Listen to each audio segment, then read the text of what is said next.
Number 5, we will discuss about your absence markers or your trigger systems with regards to sickness in the NHS. So this is very important, and to be honest, I didn't realize how important this was up until I got called up by my manager, because I didn't really understand the full scale and what are the computations with regards to the scoring.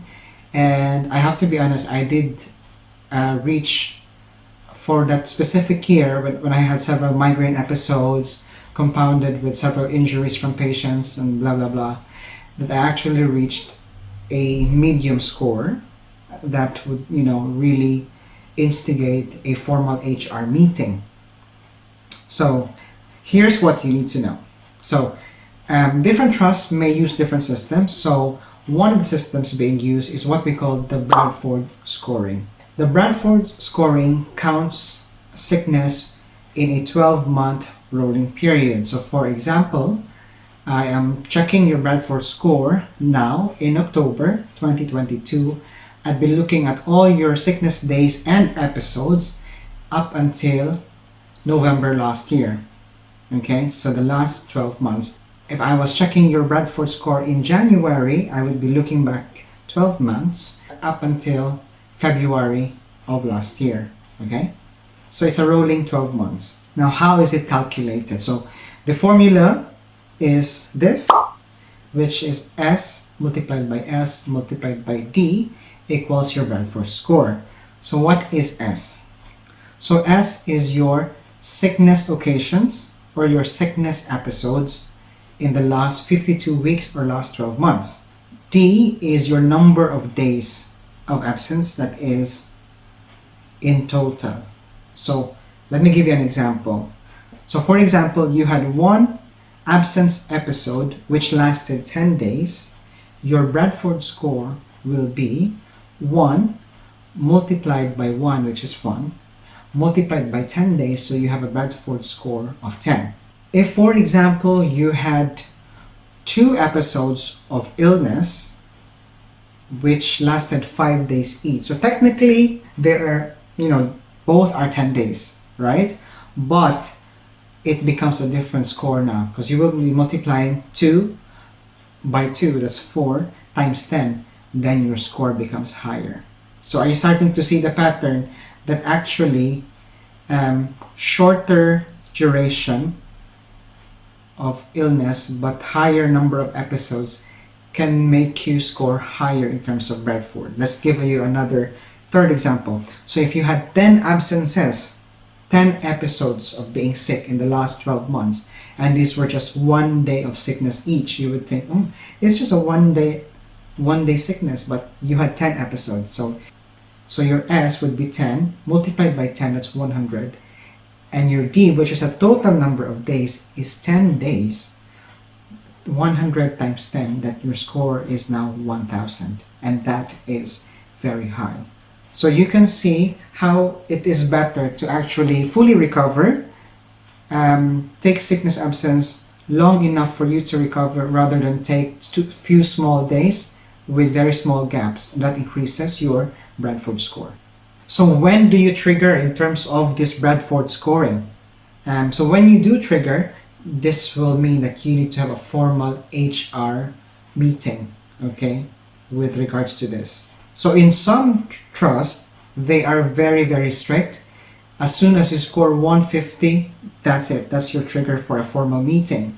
In some trusts, they may divide it into 3. So for example, between 1 to 500, you get your informal review with your manager, just talking it out in the office, any changes that you need, and maybe occupational health referral. Then if you reach above 500 up to 999, then that would be your actual formal meeting. Okay, query any changes in your working pattern. Would you be better off with the flexible working hours, or should you be doing days only or nights only, things like that. Now if you go beyond 999, so your score is 1000 or more, then that could actually be very bad for you. That could be a grounds for your dismissal. Okay? So make sure you do not make that mistake. Now, do not rely on the fact that NHS is so short that they wouldn't fire you. Okay? There are thousands of nurses, possibly more competent than you, that are just waiting for that opportunity to come up in order to work here in the UK. So do not even take that chance. Okay? And if you do have this problem, that will be passed on. That information will be passed on to your next employer because it is on your employee record, and that can be formally requested by your next employer. The other system used by other NHS trusts is your traffic light system. So they don't use the Bradford, but they have an amber and red trigger system. You will have an amber trigger if you have 3 episodes of illness or more than 6 days cumulative illness within the last 12 months. You will have a red trigger if you have 4 sickness episodes or 12 days or more.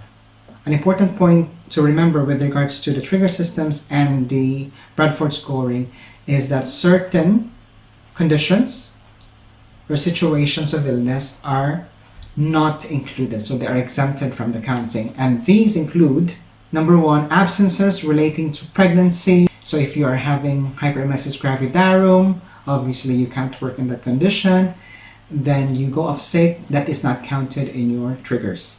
Other absence, which is not sickness as well, will not be counted in your triggers. For example, maternity, paternity leave, and adoption leave. If you have compassionate leave or time off in lieu, or those are odd hours that are not paid as overtime, but rather you are taking them back by either leaving early or collecting them all and taking a full day off. Okay?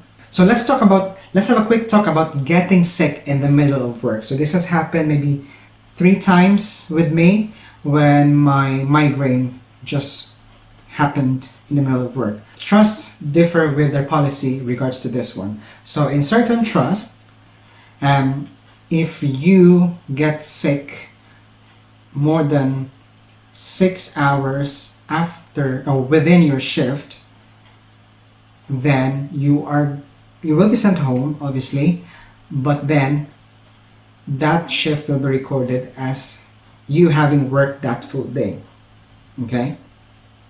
So it is not counted as a sick day. It will be the next day that starts the counting as your sickness leave.